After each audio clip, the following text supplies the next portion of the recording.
Hi everyone! Today I'm going to show you how to use the TikTok's photo trend feature, perfect for making viral slideshows, aesthetic edits, and glow ups. And here's how to do it.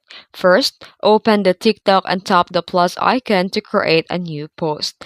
Then here tap upload and select a multiple photos from your camera roll. Then the TikTok will automatically turn them into a photo slideshow.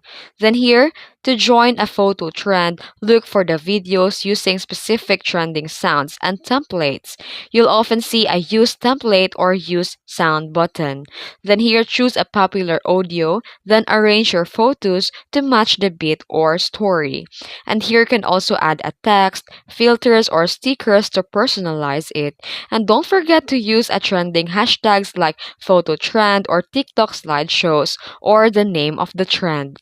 And that's how you use a TikTok's photo trend features to create a viral, eye-catching post. If you found this video helpful, don't forget to like and subscribe for more creative ideas. Thanks for watching!